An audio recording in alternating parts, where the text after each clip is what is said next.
il n'y a plus d'argent dans les caisses. Ça, c'est un fait. De nombreuses villes se plaignent parce qu'elles n'ont plus un rond pour accueillir ces migrants, mais on continue d'en faire venir par milliers.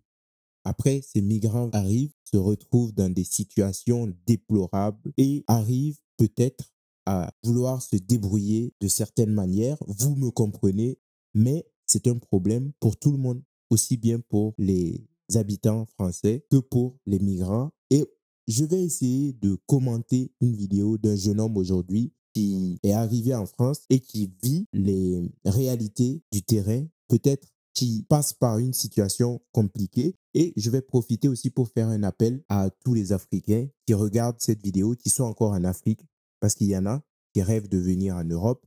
Sachez que la vie en Europe n'est pas celle que vous rêvez. Ce n'est pas ce que vous voyez à la télé, ce n'est pas ce que certaines personnes vous racontent, parce que aujourd'hui, la vie est devenue très, très compliquée, non seulement pour les Européens ici, beaucoup travaillent, mais n'arrivent pas à joindre les deux bouts. Mais c'est encore pire pour les migrants qui arrivent parce que lorsque vous n'êtes pas pris en charge, malheureusement, ça va être très, très compliqué. Je peux vous assurer que la vie en Afrique est meilleure que la vie ici. Après, je sais que pour la plupart des Africains, quand on vous dit ça, vous allez dire oui, c'est parce que lui, il est là-bas, c'est parce qu'il a réussi, qu'il ne veut pas qu'on vienne. Vous verrez dans cette vidéo, ce n'est pas la seule d'ailleurs, mais en tout cas, je vous aurais prévenu. Avant tout, les amis, n'oubliez pas de vous abonner, de liker, de partager et de commenter, c'est très important. Vous avez pu remarquer que ces derniers temps, les vidéos font un peu moins de vues. Je pense que c'est normal parce que l'algorithme a décidé de ne plus mettre en avant mes vidéos depuis que j'ai supprimé certaines vidéos à cause du problème de monétisation et tout ça. Mais ce n'est pas grave. Pour les personnes qui reçoivent les notifications, regardez les vidéos, partagez-les, c'est très important. Et ceci étant dit, commençons avec cette vidéo qui a été publiée par l'Insoumission et qui dit: on nous avait dit que la France, c'était liberté, égalité, fraternité. Pourquoi nous, on n'y a pas le droit? Bon, liberté, égalité, fraternité, c'est pour les Français, mon ami. Mais poursuivons. Alceni Ba a 16 ans. Il fait partie des 250 mineurs isolés ayant trouvé refuge à la Gaîté Lyrique, laissés à la rue en plein hiver faute de moyens mis en place par la municipalité et la préfecture de Paris. Au micro de l'Insoumission, il porte la parole du collectif et demande le droit à la dignité humaine en accédant à un hébergement d'urgence. Écoutons Alceni Ba, ce jeune de 16 ans. Allez. La France, ils ont dit que c'est liberté, égalité et fraternité. Donc nous, on ne le voit pas. Bonjour, moi je m'appelle Alceni Ba, je viens de la Guinée-Conakry. Aujourd'hui, nous sommes à la gâtellerie ici. On a occupé la gâtellerie pour avoir des hébergements. Bon, pour ceux qui ne savent pas, la Gaîté Lyrique, c'est un espace qui est généralement utilisé pour des spectacles. Je ne me suis pas renseigné plus que ça, mais je sais que c'est une salle de spectacle. Et à cause de cette occupation illégale, d'ailleurs, commence à avoir des problèmes parce que de nombreux spectacles sont annulés et ils risquent de faire face à des difficultés financières. Parce que aujourd'hui en France, ici, quand on vient et qu'on fait, on doit faire une évaluation d'abord. Une évaluation qui est raciste d'abord, ils nous disent de faire une évaluation là où tu vas avoir un évaluateur qui va te poser des questions et comment tu as fait pour quitter chez toi, comment tu es arrivé ici en France.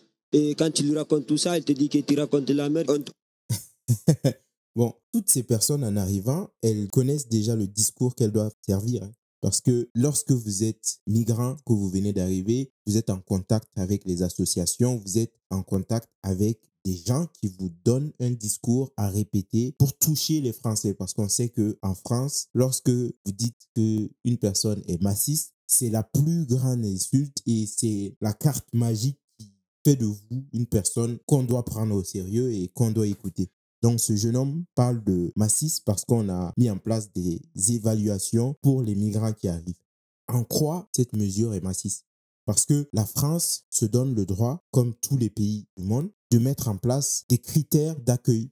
On n'accueille pas tout et n'importe qui, surtout quand les personnes arrivent de façon illégale. Déjà, à mon avis, les frontières sont bien ouvertes. Mais si, en plus, il n'y a aucun tri, il n'y a aucune sélection qui est faite, ça va se compliquer très rapidement parce que ça veut dire que toute personne qui arrive à passer la frontière est la bienvenue. Donc ce jeune homme, je ne comprends pas ce qu'il attend. Pour m'y connaître un peu, sachez que ces évaluations, c'est juste essayer de connaître l'âge de la personne, de connaître sa nationalité, etc.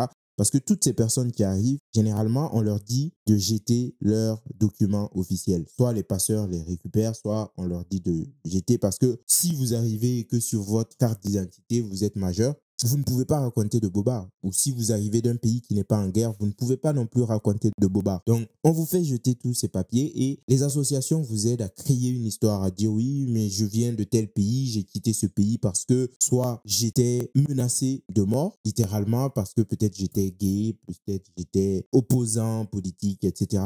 Ou parce que dans mon pays d'origine, c'est la guerre, en choisissant un pays qui est en guerre, bien évidemment.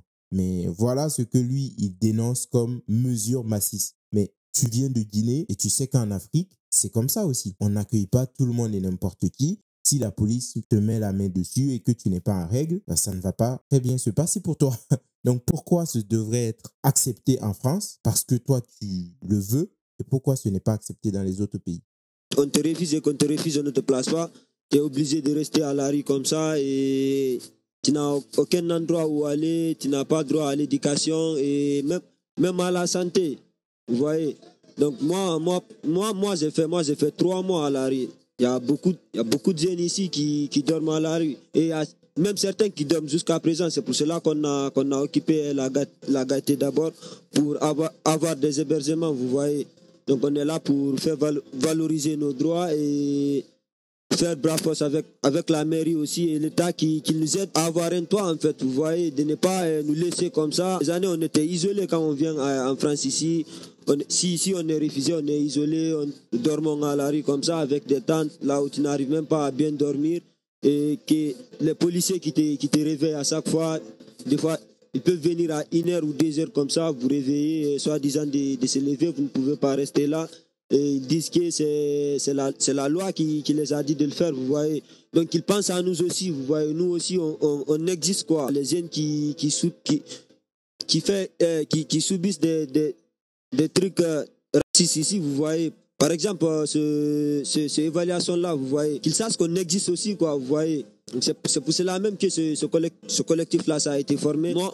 Bon, je m'arrête là encore une fois. Ce qu'il dit, honnêtement, ça va peut-être vous étonner, mais ça me touche. Parce que au moment où je tourne cette vidéo, nous sommes en hiver, il fait extrêmement froid et les conditions météo ne sont pas les meilleures. Il pleut, donc j'imagine quelqu'un qui dort dans la rue ou qui dort sous une tente, ça ne doit pas être très facile. Mais voici pourquoi je profite encore pour lancer ce message à tous les Africains qui suivent cette vidéo et qui auraient pour projet de s'embarquer dans l'immigration illégale. Ne le faites pas parce qu'il n'y a plus rien en réalité en Europe. Tous les pays européens et notamment la France sont endettés. La situation économique est mauvaise. Donc, il n'y a plus de place pour accueillir tous ces migrants qui arrivent. C'est pour ça qu'ils arrivent, ils sont trimballés de ville en ville. Il n'y a rien pour eux, il n'y a pas de travail pour eux, il n'y a pas de régularisation qui est prévue pour eux. Et ils tombent à la merci soit des trafiquants de drogue ou soit des patrons véreux qui les utilisent dans le marché noir, etc.